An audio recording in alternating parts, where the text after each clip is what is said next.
داؤد کو زبور کے ساتھ معجزہ یہ دیا گیا کہ لہن عطا کیا گیا، حسین خوبصورت آواز۔ جناب داؤد علیہ السلام جب زبور کی تلاوت کرتے ہیں، عالم یہ ہے کہ دریا کا پانی ٹھہر جاتا ہے، رک جاتا ہے، معلوم ہوتا ہے جیسے دریا نہیں ہے، برف جم گئی ہے۔ آپ بیٹھ کے کسی پہاڑ کے ٹیلے پہ بیٹھ کے زبور اپنی دھن میں گنگنا رہے ہیں، پرندے ہوا میں معلق ہو جاتے، ٹھہر جاتے، پرندہ نہ آگے بڑھتا ہے نہ پیچھے بڑھتا ہے نہ زمین پہ گرتا ہے، جہاں ہے وہیں ٹھہرا ہوا ہے۔ اور جیسی زبور کی تلاوت ختم ہوئی پرندے چلے جاتے۔ یہ معجزہ تھا۔ اور ایک اور معجزہ دیا داؤد علیہ السلام کو، لوہا موم کی طرح نرم ہو جاتا تھا۔ لوہے کو لیتے اور ایسے موڑتے جیسے موم کو موڑ رہے ہیں، زیر بختر بنا لیتے، تلوار بنا لیتے، جو چاہتے لوہے کو موڑ کے بنا لیتے۔ لوہا آپ کے ہاتھ میں آنے کے بعد نرم ہو جاتا۔ یہ معجزہ عیسیٰ علیہ السلام کو بھی معجزے دیا اللہ نے، مسیحائی کا معجزہ، کوڑی کو چھو لے کوڑی کا کوڑ جاتا رہے، مردے کو ٹھوکر مارے مردہ زندہ ہو جائے، بیمار کو دیکھ لیں شفا ہو جائے۔ اور آپ فرماتے، قرآن بیان کرتا ہے کہ میں خبر دیتا ہوں تمہیں، تم گھروں میں کیا چھپا کے رکھتے ہو اور کیا کھاتے ہو، غیب کی بھی خبریں۔ مسیحائی کا بھی معجزہ، سلیمان علیہ السلام کو بھی معجزہ دیا، تخت عطا کیا گیا۔ جناب سلیمان علیہ السلام تخت پہ بیٹھتے، جناتوں کو حکم ہوتا لے کر اڑو۔ رفتار کا یہ عالم، دنیا کی کوئی سواری حضرت سلیمان کے تخت کا مقابلہ نہیں کر سکتی۔ آج دنیا نے جتنے سپر فاسٹ سواریاں بنائی ہے، آپ پلین لے لیں، راکٹ لے لیں، میزائل لے لیں، ایک جگہ سے دوسری جگہ جانے کے لیے کچھ وقت تو لگتا ہے، مگر حضرت سلیمان علیہ السلام کے تخت کی رفتار کا یہ عالم تھا کہ پلک جھپکنے سے پہلے مشرق میں ہو تو مغرب میں پہنچ جائے۔ یہ معجزہ تھا۔ ہوائیں مستخر کر دی گئی، آپ کے قابو میں دے دی گئی۔ ہواؤں پر آپ کا قابو، پرندوں پر آپ کا قابو، جانوروں پر آپ کا قابو، جنات پر آپ کا قابو، شیاطین پر آپ کا قابو، جس کو چاہے قید کرے، جس کو چاہے آزاد کرے، جس سے جو چاہے خدمت لے۔ سلیمان علیہ السلام کے یہ اقتدار، یہ طاقت، یہ پاور۔ حضرت سلیمان کو بھی معجزہ دیا گیا، ہر نبی کو معجزے دیے گئے، ہمارے نبی کو بھی معجزہ دیا گیا۔ اب نبی کو کیا معجزے دیے گئے؟ نبی کو تو ایسے عظیم معجزے دیے گئے جو کسی نبی کو نہیں دیے گئے۔ سلیمان علیہ السلام اگر تخت پہ سواری کرتے تھے تو نبی پاک کو براق عطا کی گئی۔ حدیث پاک میں اللہ کے نبی کہتے ہیں جب معراج پر گیا، براق کی جہاں نگاہ پڑتی تھی وہاں اس کا پہلا قدم ہوتا تھا۔ یہ تخت سے زیادہ تیز رفتار۔ مسیحائی کا معجزہ اگر عیسیٰ کو دیا گیا تو نبی کو یہ معجزہ دیا کہ نبی عیسیٰ چھوتے تھے تو اچھا ہوتا تھا، نبی دیکھ لیتے تھے تو بیمار اچھا ہو جاتا تھا۔ عیسیٰ ٹھوکر مارتے تھے تو مردے زندہ ہوتے تھے، مگر نبی گزرتے تھے تو مردے سلام کرتے ہوئے نظر آتے تھے۔ نبی کو عیسیٰ سے بھی بڑھ کر معجزہ دیا گیا۔ موم کی طرح لوہا پگھل جاتا داؤد کے ہاتھ میں، مگر نبی کو وہ معجزہ دیا کہ نبی لکڑی دے حضرت عکاشہ کو تو تلوار بن جاتی تھی، کمچی دے تو تلوار میں تبدیل ہو جائے۔ لوہے کو موڑنا کمال نہیں، لکڑی کو لوہا بنانا کمال ہے۔ ہر طرح کے معجزے دیے، مگر آپ دیکھیں کسی نبی کا آج معجزہ موجود نہیں ہے۔ سلیمان کا تخت نہیں ہے، داؤد علیہ السلام کا لہن نہیں ہے، عیسیٰ علیہ السلام کی مسیحائی ہمیں نظر نہیں آ رہی، داؤد کے بنائے ہوئے ذرہ ہمیں نظر نہیں آتی، داؤد علیہ السلام کی بنائے ہوئے تلواریں اور ڈھالیں نظر نہیں آتی۔ معجزے ختم، جب تک نبی ہے معجزہ باقی۔ نبی کا وصال ہوا، معجزہ ختم، مگر نبی پاک زندہ ہے اور ہمیشہ کے لیے زندہ ہے، قیامت تک زندہ ہے، اس کے بعد بھی آپ کی زندگی جاویدہ ہے۔ نبی زندہ ہے تو ایک معجزہ ایسا دیا کہ جو آج بھی زندہ ہے، قیامت تک زندہ رہیں گا۔ وہ معجزہ کیا ہے؟ قرآن عظیم معجزہ بنا کر دیا گیا۔ قرآن عظیم نبی کا معجزہ ہے۔ قرآن عظیم آج بھی نبی کے معجزے کے طور پر زندہ ہے، اس لیے کہ اس کا نبی زندہ ہے، اس کا ظاہر کرنے والا زندہ ہے۔ قرآن عظیم کا معجزہ کیا ہے؟ تو پہلے معجزے کی تعریف سمجھے، جب تعریف معجزے کی سمجھ میں آئیں گی تو قرآن کا معجزہ سمجھ میں آئے گا۔ معجزے کی تعریف علماء نے یہ کی کہ معجزہ اسے کہتے ہیں جو عقل کو حیران کر دے، ایک بات، اور دوسری تعریف بیان کرتے جس کا جواب دنیا لانے سے قاصر، جس کا جواب نہ لا سکے۔ بھائی کیا حضرت سلیمان کی طرح تخت کا جواب دنیا لا سکی؟ نہیں لا سکی۔ کیا آج بھی دنیا میں کوئی ایسا انسان ہوا ہے جو لوہے کو موم بنا سکے؟ نہیں بنا سکا۔ کیا آج بھی کوئی دنیا میں ایسا انسان ہوا ہے کہ جو ٹھوکریں مارے تو جو ہے مردے زندہ ہوتے رہا نظر آئے؟ نہیں ہو سکا۔ تو معجزہ وہ ہے جس کا جواب دنیا لانے سے قاصر ہو۔ قرآن عظیم وہ معجزہ ہے کہ نبی کے زمانے میں بھی لانے سے قاصر تھی دنیا، آج بھی لانے سے قاصر ہے، اور قیامت تک لانے سے قاصر رہیں گی، کوئی نہ لا سکا۔ اور قرآن نے نبی کے معجزہ ہونے کا اس کا اظہار کیا کہ وَإِن كُنتُمْ فِي رَيْبٍ مِّمَّا نَزَّلْنَا عَلَىٰ عَبْدِنَا فَأْتُوا بِسُورَةٍ مِّن مِّثْلِهِ۔ اب یہاں ایک اور خاصیت دیکھیں آپ قرآن عظیم کی، اللہ نے یہ نہیں فرمایا وَإِن كُنتُمْ فِي رَيْبٍ مِّمَّا نَزَّلْنَا عَلَى الْكِتَابِ، اگر تمہیں اس بات میں شک ہو جو کچھ ہم نے کتاب میں نازل کیا، یہ نہیں فرمایا۔ یہاں پہ قرآن کی عظمت کو آپ سلام کریں اور نبی کی عظمت کو بھی دیکھیں۔ قرآن یہ نہیں کہہ رہا ہے کہ جو کچھ ہم نے کتاب میں نازل کیا اگر اس میں تمہیں شک ہو تو اس کے جیسی اس کی مثل ایک صورت لاؤ، یہ نہیں کہا۔ یہ بھی نہیں کہا صاحب ذالک المعجزۃ فی الکتاب، اگر تمہیں نبی کے اس میں معجزہ ہونے میں شک ہو، اس کتاب کے معجزہ ہونے میں شک ہو تو اس کی طرح اور کوئی کتاب لے آؤ، یہ بھی نہیں کہا گیا، بلکہ کیا کہا گیا وَإِن كُنتُمْ فِي رَيْبٍ مِّمَّا نَزَّلْنَا عَلَىٰ عَبْدِنَا، اگر تمہیں اس کتاب جو ہم اپنے خاص بندے پر نازل کرتے اس میں شک ہو، یعنی ہاں نبی کی بھی ذات کا ذکر کیا اور بتایا کہ اگر جو کتاب ہم اپنے بندے محمد، اپنے خاص بندے محمد پر نازل کر رہے ہیں اس میں اگر تمہیں شک ہو تو اس کے مثل صورت لے آؤ۔ یہاں نبی کا ذکر کر کے بتایا کہ ایک نازل جس پر کر رہے ہیں وہ بھی لاجواب ہے، جو کتاب نازل کی جا رہی ہے وہ بھی لاجواب ہے، تو جو نازل کی جا رہی ہے جب اس کا جواب نہیں لا سکتے تو جس پر نازل کی جا رہی ہے اس کا بھی جواب نہیں لا سکتے تم، نہ تم اس کا جواب لا سکتے ہو نہ اس کا جواب لا سکتے ہو۔ اور نتیجہ وہی ہوا جب یہ آیت کریمہ نازل ہوئی اور کفار و مشرکین کو چیلنج کیا گیا کہ اس کا جواب لاؤ، تو سر جوڑ کر سب بیٹھے رہے، کوئی جواب نہ لا سکا۔ سورہ کوثر جب نازل ہوئی تھی قرآن عظیم کی سورہ مکہ کے اندر، اور اس کا پس منظر کیا ہے معلوم ہے آپ کو؟ اللہ کے نبی صلی اللہ علیہ وسلم کے صاحبزادے حضرت محسن کا انتقال ہو گیا، تو ایک بدبخت شخص کافر نے کہا، ایک مشرک نے کہا کہ محمد ابتر ہو گیا ہے۔ یہ عربی زبان کا لفظ ہے ابتر، جس کے معنی ہوتے نسل کٹا ہوا، یعنی رسول کی اس نے گستاخی کی اور گستاخی کر کے کہا کہ محمد نسل کٹا ہو گیا ہے، محمد کی نسل کٹ گئی ہے معاذ اللہ۔ رسول اللہ کو دکھ ہوا اس بات پر، جب دکھ ہوا تو قرآن عظیم نے اس کا جواب دیا۔ محبوب یہ آپ پر تنقید کرتا ہے، آپ کی توہین کرتا ہے، جواب ہم عطا کریں گے۔ اللہ فرماتا ہے اِنَّا أَعْطَيْنَاكَ الْكَوْثَرَ، محبوب غم مت کیجئے، ہم نے آپ کو کوثر عطا کیا ہے۔ اگر ہم نے آپ سے ایک محسن کو چھینا ہے تو اس کے بعد ایک کوثر عطا کیا ہے، اور کوثر کیا؟ ہر جنتی اس کوثر کے پانی کا محتاج ہے، ہر کوئی چاہے گا کہ اس کوثر سے کچھ چلو پی لے۔ ہم نے آپ کو کوثر عطا کیا، فَصَلِّ لِرَبِّكَ وَانْحَرْ، تو آپ اپنے رب کی پاکی بیان کیجئے اور اس کی راہ میں قربانی کیجئے۔ اِنَّ شَانِئَكَ هُوَ الْأَبْتَرُ، اور جس نے آپ کو نسل کٹا کہا، محبوب آپ نسل کٹے نہیں ہیں بلکہ اس کی اللہ نے نسل خود کاٹ دی۔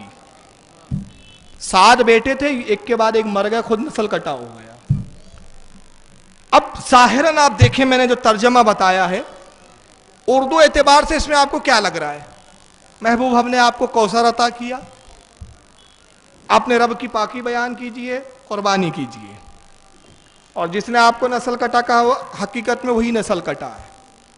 ظاہراً اردو اعتبار سے ہمیں کوئی اتنی خاص بات نظر نہیں آ رہی ہے، مگر عربی کی جو فصاحت ہے، جو بلاغت ہے، اس کا کوئی جواب لا نہیں سکا۔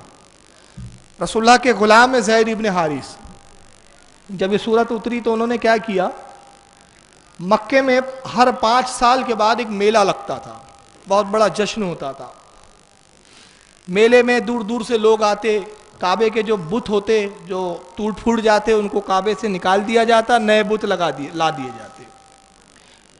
ہر قبیلے کے لوگ اپنے اپنے نئے بت لا کے کعبے میں رکھ دیتے، لکڑی کے بت، پتھر کے بت، لوہے کے بت، دھاتوں کے بت، الگ الگ قسم کے بت کعبے میں لگا دیے جاتے۔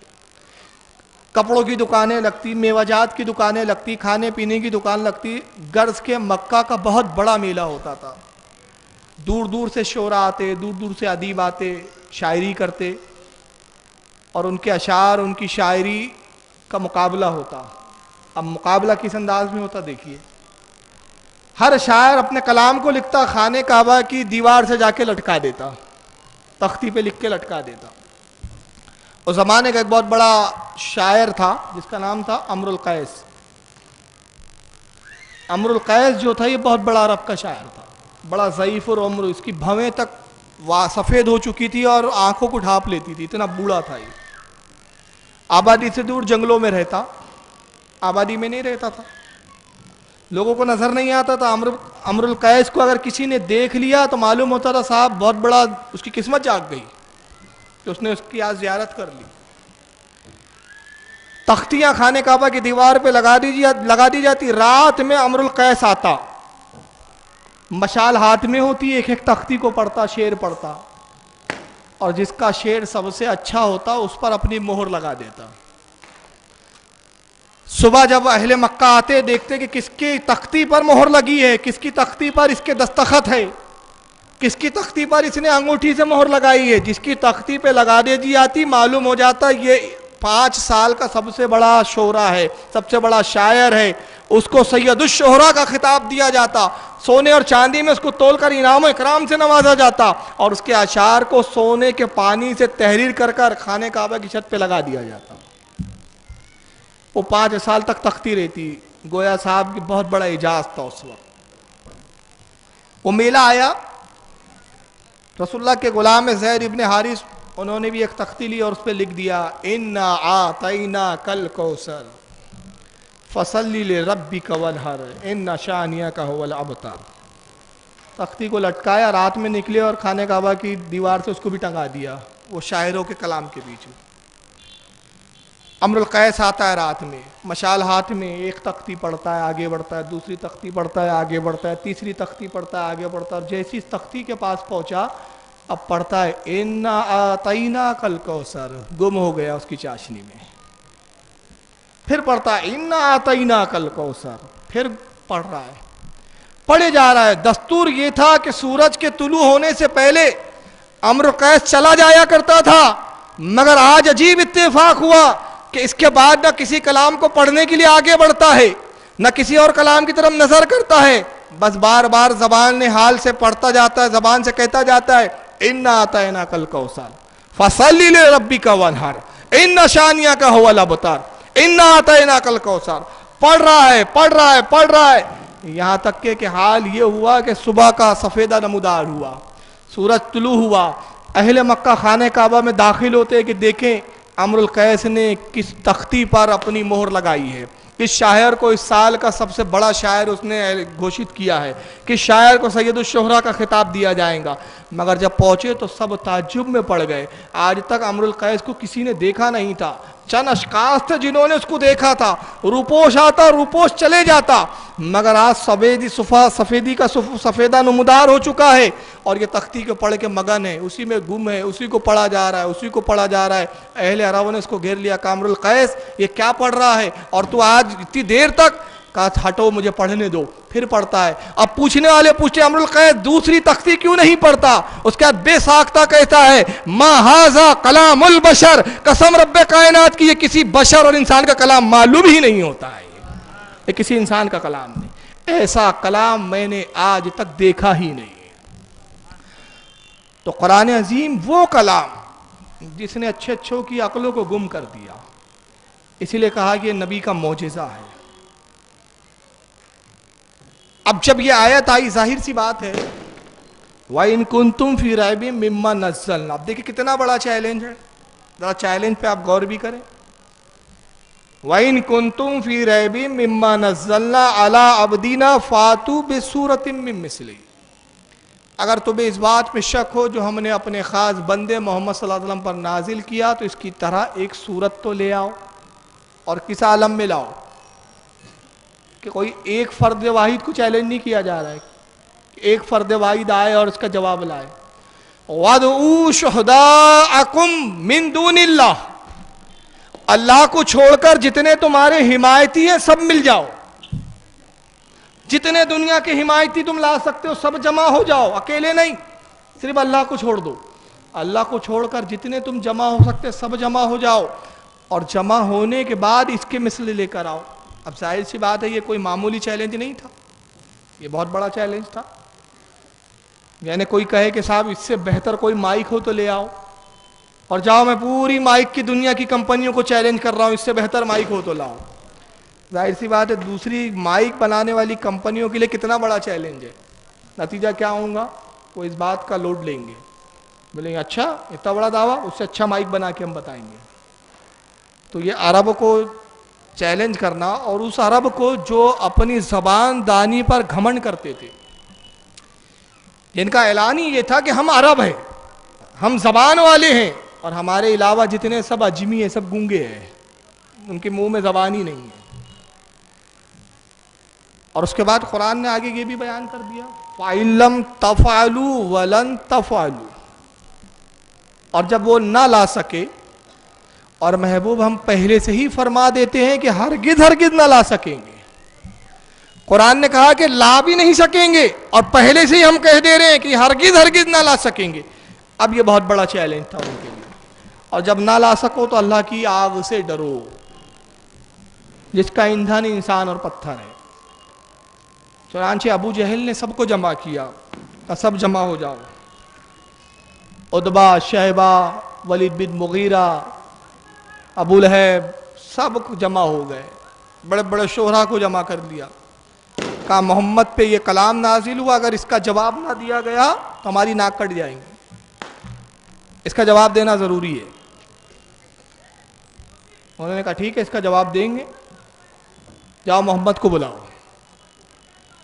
ایک پیغام پہنچانے والا پیغام لے کر جاتا ہے، محمد صلی اللہ علیہ وسلم آپ پر جو آیت نازل ہوئی جس میں آپ کے رب نے چیلنج کیا ہے کہ اس کے جیسی کوئی صورت لاؤ، ہم اس سے بہتر لانے کے لیے تیار ہیں. فلاں موقع ہے، فلاں وقت پر آپ فلاں جگہ پر تشریف لے آئیے. اللہ کے نبی اپنے اصحاب کے ساتھ پہنچتے ہیں، صحابہ کرام بھی ساتھ میں ہیں، سب بیٹھے ہیں، عرب کے شعراء بیٹھے ہیں، ادیب بیٹھے ہیں، شاعر بیٹھے ہیں، نثر نگار بیٹھے ہیں. اللہ کے نبی مسکراتے کہتے ہیں کہ قرآن کا جواب تو بہت بڑی بات ہے، قرآن کی طرح تم کوئی صورت تو کیا بنا پاؤں گے، اس کا ایک حرف بھی نہیں بنا پاؤں گے. اگر تمہیں اپنے قادر الکلام ہونے پر گھمنڈ ہے، تم اپنے آپ کو ادیب، شاعر اور بہت بڑا اسکالر جانتے ہو، بہت بڑا زبان کا دھنی جانتے ہو، تو مجھ پر جو نازل ہوتا ہے اس میں ایک لفظ کا تم جواب لا لو، ایک حرف کا جواب لا لو. انہوں نے کہا اچھا محمد کس کا جواب لانا ہے، بولو، تم کہو، تم جو کہو گے اس کا جواب ہم دیں گے. سوال تمہاری طرف سے ہوگا، جواب ہماری طرف سے ہوگا. اللہ کے نبی نے تلاوت کی، کہا یہ 3 حرفوں کا جواب لاؤ. الف لام میم. سرکار خاموش. ابو جہل ایک دوسرے کو دیکھ رہا ہے، عتبہ ایک دوسرے کو دیکھ رہے ہیں، یہ کیا پڑھا محمد؟ کہا لاؤ الف لام میم. ارے اس کا جواب لاؤ، کیا ہے اس کا جواب؟ ابو جہل خاموش، عتبہ خاموش. کہا محمد کچھ وقت دو. سرکار مسکرائے چلے گئے. عتبہ کہتا ہے ابو جہل تو نے تو بڑے گھمنڈ سے میٹنگ بلائی تھی، بڑا گھمنڈ تکبر تھا، اور اب وقت مانگا، تو وقت ہی مانگنا تھا تو بلایا کائی کو تھا؟ کیا محمد پہ جو کچھ نازل ہو چکا اس کا بھی پہلے ہم نے کوئی جواب لایا ہے؟ جو اب نئی چیز سنا تو نے تو ذلیل کر دیا. شیبہ کہتا ہے یار ابو جہل ایک بات بتا، واقعی محمد جو کچھ پڑھتا ہے، جو کچھ اس پر نازل ہوتا ہے، ہم اس کا جواب لانے کے لیے قاصر نظر آتے ہیں.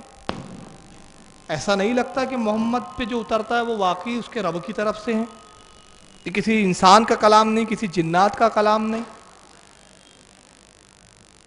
تو ابو جہل کہتا ہے کہ یار شہبہ بات یہ ہے کہ حقیقت یہی ہے کہ محمد پہ جو کچھ اترتا ہے یہ اس کے رب کی طرف سے ہی ہے، واقعی ہم اس کا جواب نہیں لا سکتے۔ کہا پھر محمد کا کلمہ کیوں نہیں پڑھ لیتا؟ کہ اگر محمد کا کلمہ پڑھ لوں گا نا تو میری سرداری ماری جائیں گی۔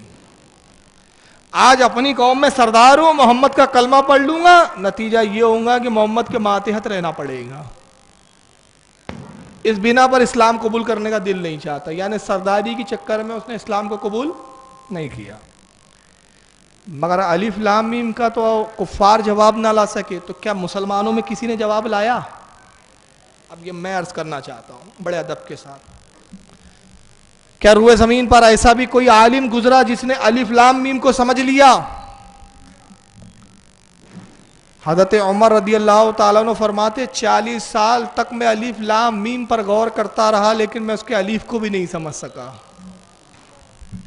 ابھی میں بتاؤں گا اس سے فضیلت علی کیسے آئیں گی آپ کے سامنے، بڑی خاص بات بتا رہا ہوں۔ مگر رسول اللہ کے علم کا کیا علم؟ تفسیر روح البیان اٹھائیں، جب یہ آیت نازل ہوتی ہے جبریل آتے ہیں الف تو رسول اللہ فرماتے ہیں میں نے جان لیا، لام میں تو جانتا تھا، میم ہاں میں سمجھ گیا۔ جبریل کہتے یا رسول اللہ لانے والا میں، رب نے میرے ہاتھوں بھیجا اس کلام کو، میں اس کا لانے والا، لیکن اللہ کے رسول قسم خدا کی نہ میں الف سمجھا نہ لام سمجھا نہ میم سمجھا۔ اللہ کے نبی یہ کیا ہے؟ سرکار مسکرائے کہا جبریل یہ میرے اور میرے رب کے درمیان ایک راز ہے، میرے رب نے مجھ سے راز میں گفتگو کی اور میں اس کے راز کو جانتا تھا، سمجھ لیا اور میں پہلے سے جانتا تھا۔ جبریل نے کہا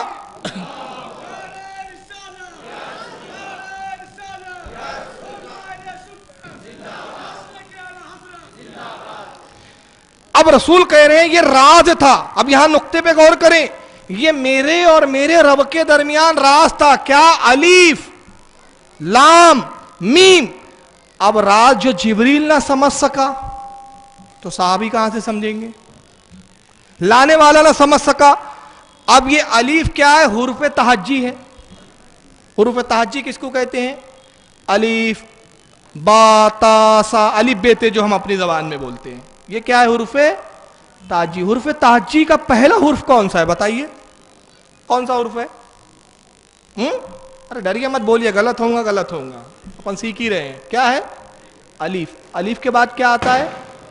بے، اور بے کے بعد سے، ہے نا؟ یہی ہے نا حروف تہجی۔ دنیا الف نہ سمجھ سکی، الف پہلا ہے، الف پہلا حرف، تو جب الف نہ سمجھ سکی تو بے کیسے سمجھ پائیں گی؟ بات سمجھ میں آ رہی ہے؟ الف سمجھیں گا تو بے تک پہنچیں گا، الف ہی نہ سمجھ سکا تو بے تک کیسے پہنچیں گا؟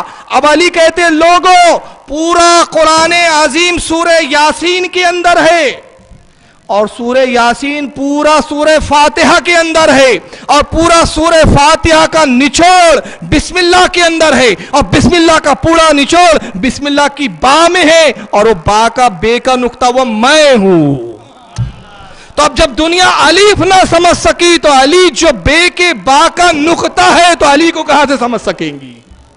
بے تو دوسری منزل ہے نا۔ ابھی دنیا الف کا جواب نہ لا سکی، تو جب الف کا جواب نہیں تو علی کا بھی جواب نہیں۔ یہی وجہ ہے کہ مولا کائنات کے نہ علم کو کوئی سمجھ سکا، نہ مولا کائنات کی کوئی ذات کو سمجھ سکا۔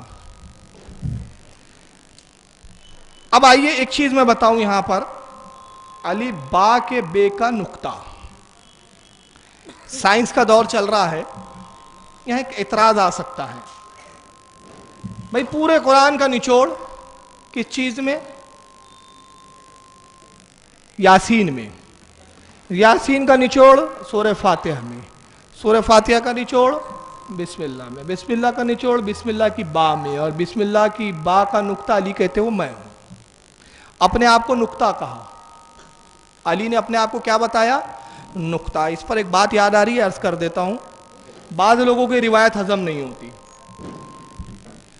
چنانچہ کچھ غیر مقلدین نے کہا کہ یہ روایت صحیح نہیں ہے، ضعیف ہے، اس میں علی کا تکبر جھلکتا ہے۔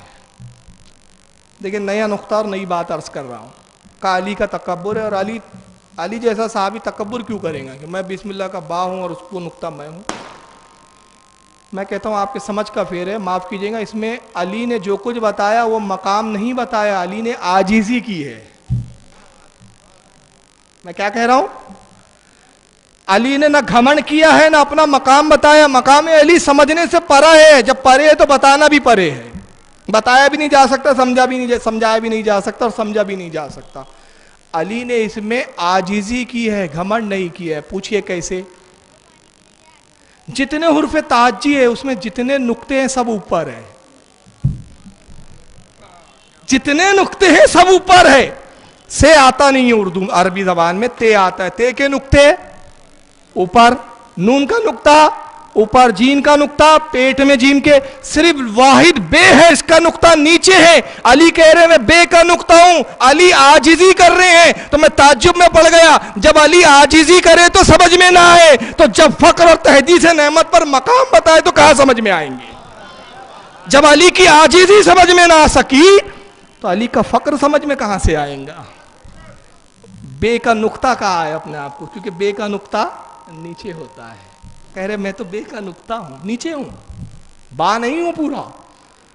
تو جب عاجزی کرے تو یہ حال، اور جب فقر ظاہر کرے تو کون سمجھ سکتا ہے علی کو؟ مگر کچھ جگہ ظاہر کر دیا، دکھایا، کچھ، پورا نہیں، پورا نہیں، کچھ دکھایا، اور کچھ اس لیے دکھایا کہ شبہ نہ رہ جائے کہ علی کے دعوے صرف دعوے ہیں، پریکٹیکل تو کچھ بھی نہیں ہے۔ اب میں ایک بات جو عرض کر رہا تھا بھول رہا تھا، یاد آ رہی ہے، چھوٹ گیا تھی۔ پورے قرآن کا نچوڑ یاسین میں، یاسین کا نچوڑ سورہ فاتحہ میں، سورہ فاتحہ کا نچوڑ بسم اللہ میں، بسم اللہ کا نچوڑ با میں، با کا نچوڑ بے کے نقطے میں۔ علی نے اپنے آپ کو نقطہ کہا، سائنس نے اس نقطے کو حل کر دیا۔ کمپیوٹر کا زمانہ ہے، آپ دیکھیں ایک بہت بڑی فائل کو جب ہم زپ کرتے ہیں،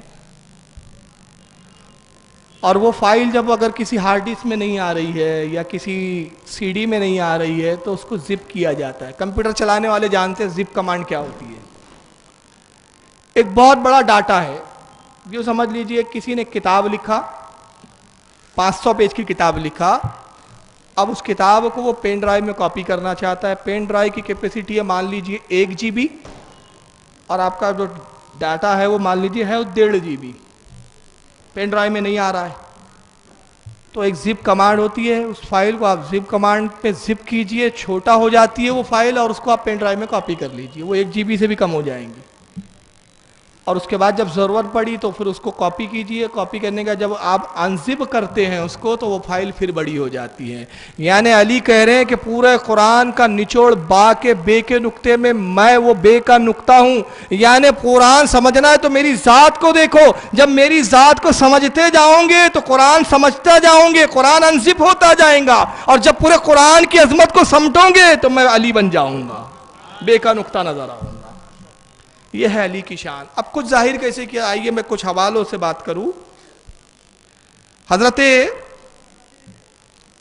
علامہ عبد الرحمن جامی رحمۃ اللہ تعالیٰ علیہ بہت بڑے وقت کے بزرگ گزرے ہیں، ان کی کتاب ہے شواہد النبوت، اس میں انہوں نے ایک علی کی کرامت لکھی ہے، اور کرامت علی وہ یہ بیان کرتے ہیں کہ جب مولا کائنات سفر کے لیے نکلتے یا کسی مقام پہ مخصوص ہوتا آپ کا جانا، گھوڑے کو تیار کیا جاتا، گھوڑے کی رکاب میں ایک پیر ڈالتے، قرآن کی تلاوت شروع کرتے، اور جب رکاب میں دوسرا پیر ڈالتے اس درمیان میں پورا قرآن ختم کر دیتے تھے۔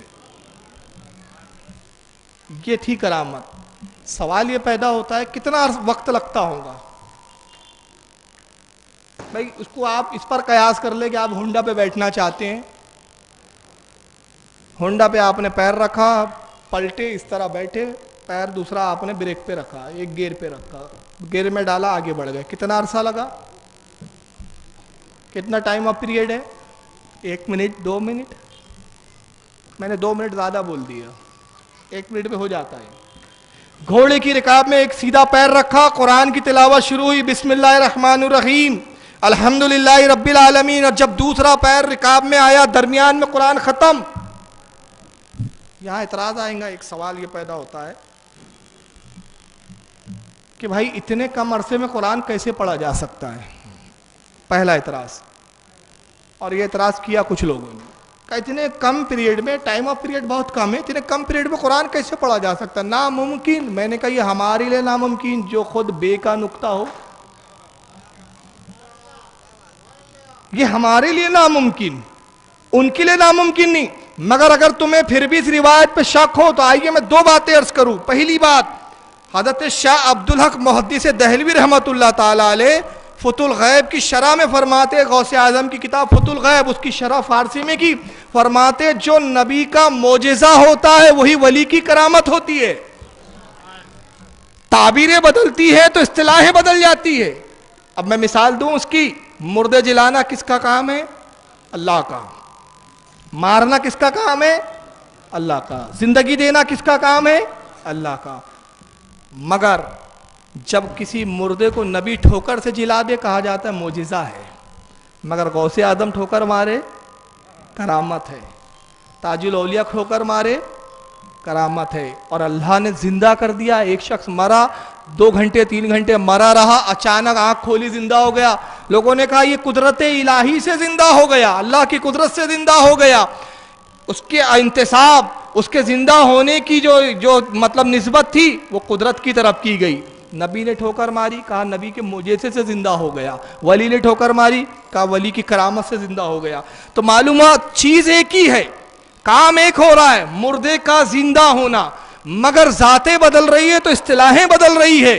تو اب حضرت علی قرآن پڑھ لیتے تھے، تمہیں اس پر ڈاؤٹ ہے تو آئیے بخاری شریف کھولیں.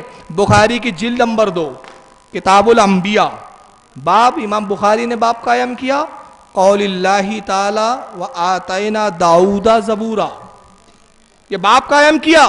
اور اس باب کی حدیث نمبر 640، امام بخاری لکھتے ہیں کہ حضرت داؤد علیہ السلام زبور پڑھتے، زبور کی تلاوت کرتے. اور زبور قرآن عظیم سے 3 گنا زیادہ بڑی کتاب تھی، 3 گنا زیادہ اس میں آیتیں تھی.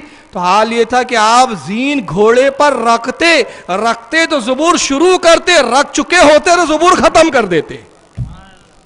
تو جب داؤد اگر زین رکھتے وقت زبور ختم کر دے تو کیا علی رکاب میں پیر رکھتے وقت قرآن ختم نہیں کر سکتے؟ کیونکہ وہ نبی کا معجزہ تھا، یہ علی کی کرامت تھی. اگر اس پر ڈاؤٹ ہے تو پھر اس پر بھی ڈاؤٹ کرنا چاہیے. اور اس پہ ڈاؤٹ کریں گے تو تمہارے اہل حدیث ہونے کا بھرم کھل جائے گا، کیونکہ پھر بخاری کا خون کرنا پڑے گا تمہیں. اور بخاری تو تمہاری حرز جاں ہے. مگر اس پر بھی ڈاؤٹ ہو، اگر بخاری پر بھی ڈاؤٹ ہو تو چلو قرآن پہ تو ڈاؤٹ نہیں ہوگا نا، جب قرآن کا بھی انکار کرو گے. چلیے آئیے ذرا قرآن سے پوچھتے ہیں قرآن کیا کہتا ہے. پارہ نمبر 19 ہے، سورہ نمل ہے، اور اس کی آیت 37 سے لے کر 40 تک، 37 سے لے کر 40. سورہ نمل سلیمان علیہ السلام کا ذکر کر رہا ہے قرآن. پرندے خبر لاتے ہیں کہ ملک سبا میں ایک رانی ہے، ایک شہزادی ہے جو حکومت کرتی ہے، بڑی حسین و جمیل ہے، مگر سورج کو پوجتی ہے. اور ایک تخت ہے اس کا. اور تخت کہاں ہے؟ آپ تعجب کرو گے. یہ تخت ہے اس کا، بہت بڑا تخت، سونے اور چاندی کے ہیرے جواہراتوں سے مزین ہے وہ تخت، ہیرے لگے ہوئے، بڑا خوبصورت. بلکہ ابن کثیر نے قصاص الانبیاء میں اس کی شرح جو کی، کہا کہ وہ تخت اتنا بڑا تھا. کتنا بڑا تھا؟ بلقیس کا تخت. بلقیس نام تھا اس عورت کا، سنا ہوں گا واقعہ آپ نے. بلقیس کا تخت اتنا بڑا تھا کہ اس پورے تخت پر 700 لوگوں کا دربار بھرتا تھا. آپ سوچ رہے ہوں گے تخت اتنا سا کرسی ہوں گی، کرسی نہیں تھی وہ اتنا بڑا تخت تھا کہ بلقیس اس پر بیٹھتی تکیہ لگا کے، اور اسی تخت پر 700 اس کے درباری بیٹھا کرتے تھے. دربار جب خاص ہوتا اس کا، اتنا بڑا تخت تھا. اس تخت کو ایک کمرے میں قید ہے، کمرے میں رکھا ہوا ہے. اس کمرے کے بعد پھر دوسرا کمرہ، پھر تیسرا کمرہ. پیاز کے چھلکے ہوتے ہیں نا، جیسے ایک کے اوپر ایک، ویسے کمرے ہیں. 7 کمرے اور بیچ میں وہ تخت ہے حفاظت کے لیے. اور ہر کمرے کے دروازے کے باہر سپاہی. حضرت سلیمان نے اس کو خط لکھا کہ میری اطاعت کر، میری نبوت کا اقرار کر، میرے پروردگار کو مان، سورج کی پوجا چھوڑ، اس کو پوج جس نے سورج کو پیدا کیا. بلقیس نے کہا کہ میں خود ملوں گی، دیکھوں گی وہ واقعی نبی ہے یا نہیں۔ حضرت سلیمان دربار میں فرماتے کون ہے؟ اس تخت کو لے آئے بلقیس کے میرے دربار میں آنے سے پہلے، تاکہ بلقیس جب میرے دربار آئے تو وہ میرے اس معجزے کو دیکھ کر نبی مان لے کہ وہ تخت جو اتنی حفاظتوں میں رکھا ہوا ہے، واقعی یہ نبی کا کام ہے کہ ایسے حفاظتوں کے گھیروں کو توڑ کر اس تخت کو اپنے پاس بلا لینا۔ اور ملک سبا حضرت سلیمان کے وطن سے کتنی دور تھا؟ 15 دن جانے کے لیے لگتے تھے، 15 دن آنے کے لیے لگتے تھے، یعنی 1 مہینے کا سفر۔ جانے کے لیے کتنے دن؟ 15، واپس آئیں گے تو 15، 1 مہینے کا سفر اونٹوں کا اس زمانے کا۔ کون ہے جو اس تخت کو میرے دربار میں لے آئے؟ ایک کالا جن کھڑا ہوا، وہ جناتوں میں سے تھا، کالا دیو تھا، کام میں تخت لے آؤں گا آپ کے دربار ختم ہونے سے پہلے، آپ کا دربار برخاست تو اس سے پہلے تخت آپ کے پاس ہوں گا۔ دربار کتنے ٹائم کا تھا؟ فجر کے بعد شروع ہوتا، 10 بجے ختم ہو جاتا، یعنی دنیاوی ٹائم سے میں آپ کو اگر کیلکولیٹ کر کے بتاؤں تو سمجھ لیجئے 6:30 بجے سے دربار شروع ہوا، 10 بجے ختم ہو گیا۔ کتنے گھنٹے ہوئے؟ 3.5 گھنٹے۔ 3.5 گھنٹے کا دربار، یعنی 3.5 گھنٹے کے اندر لے آؤں گا۔ تو حضرت سلیمان نے کہا ارے واہ یار، بہت بڑا کام کیا تم نے، 30 دن کے سفر کو 3.5 گھنٹے کے اندر سمیٹ رہا ہے تو 30 دن کے سفر کو 3.5 گھنٹے میں سمیٹ لیا، جا لیا۔ مگر سلیمان کو علم غیب تھا، جانتے تھے میرے دربارے میں اس سے بڑے بڑے بھی پاور اور طاقتور بیٹھے ہوئے ہیں۔ کہا میں اس سے زیادہ جلدی چاہتا ہوں، اس سے زیادہ جلدی۔ اب قرآن کہتا ہے قال الذی عندہ علم من الکتاب انا آتیک بہ قبل ان یرتد الیک طرفک۔ قرآن کہتا ہے کہ بس تبھی ایک شخص کھڑا ہوا، اور یہ شخص کون ہے؟ مفسرین کہتے ہیں اس کا نام ہے آصف ابن برخیہ۔ اور یہ کون ہے یہ بھی بتا دوں آپ کو، آپ کی نالج میں اضافہ ہو جائے۔ یہ حضرت سلیمان کا خالہ زاد بھائی تھا، رشتہ دار بھی تھا، انسان تھا، جن نہیں تھا۔ حضرت سلیمان کا وزیر تھا، حضرت سلیمان کا رشتے میں خالہ زاد بھائی تھا۔ قرآن کہتا ہے کہ آصف ابن برکیہ کھڑا ہوا، قال الذی، اور اس نے کہا عندہ علم من الکتاب۔ اب عربی کی فصاحت پر ذرا غور کریں آپ، علم، جس کے پاس کتاب کا تھوڑا سا علم تھا، پوری کتاب کا علم نہیں تھا۔ اور کون سی کتاب؟ زبور۔ زبور کتاب کا پورا علم نہیں تھا۔ علم کتاب فی الکتاب، علم من الکتاب، جس کے پاس کتاب کا تھوڑا سا علم تھا، وہ کھڑا ہوا اور اس نے کہا انا آتیک بہ قبل ان یرتد الیک طرفک، اے سلیمان میں آپ کے لیے وہ تخت لے آؤں گا اس سے پہلے کہ آپ پلک بھی جھپکا نہ پائے، آپ کی پلک جھپکیں گی بھی نہیں، کہ جھپکنے سے پہلے تخت آپ کی بارگاہ میں ہوں گا۔ فلما، پس وہ گیا، رہا مستقرن عندہ، قال ھذا من فضل ربی۔ قرآن کہتا ہے کہ بس سلیمان نے پلک جھپکائی بھی نہیں تھی کہ تخت ان کے قدموں میں تھا۔ سلیمان نے کہا ھذا من فضل ربی، یہ میرے رب کا فضل ہے کہ میرے غلاموں میں آصف ابن برکیہ جیسے بھی ہے، کہ جن کی قوت کا یہ عالم ہے۔ اب گئے کیسے سلیمان؟ یہ آصف ابن برکیہ گئے کیسے تخت لانے؟ مفسرین نے کہا ہوا میں اڑتے ہوئے نہیں گئے، سپاہیوں سے لڑا نہیں۔ اب 7 گھر کمرے، ہر کمرے کے باہر سپاہی، ان سے جدوجہد کرنا، لڑنا، دروازہ کھولنا، اس میں وقت ضائع ہو جائے گا، پلک جھپکنے سے پہلے تخت نہیں آ سکتا۔ اب آپ تعجب پڑ جائیں گے جو مفسرین نے، محدثین نے لکھا کہ آصف ابن برکیہ گئے کیسے؟ زمین کو چیرتے ہوئے گئے اور زمین کو چیرتے ہوئے تخت لے کر آئے ہیں۔ اب یہ سارا عمل زمین کو چیرتے ہوئے جانا 30 دن کے سفر کی راہ پر، اور واپس آنا 15 دن کے سفر کی راہ پر، چیرتے ہوئے جانا، اسی جگہ سے آنا، آپ اندازہ لگائیے پورا عمل کتنی دیر میں ہو رہا ہے؟ پلک جھپکانے سے اندر۔ اور یہ کون ہے؟ سلیمان کا خالہ زاد بھائی۔ تو اگر سلیمان کا خالہ زاد بھائی پلک جھپکانے سے پہلے 30 دن کی مسافت کو اتنا سمیٹ سکتا ہے تو علی رسول اللہ کا چچا زاد بھائی ہے، تو اگر وہ پورے قرآن کو اگر رکاب میں پیر رکھنے کے درمیان میں پڑھ لے تو کیا تعجب کی بات ہے؟ کیا تعجب کی بات ہے؟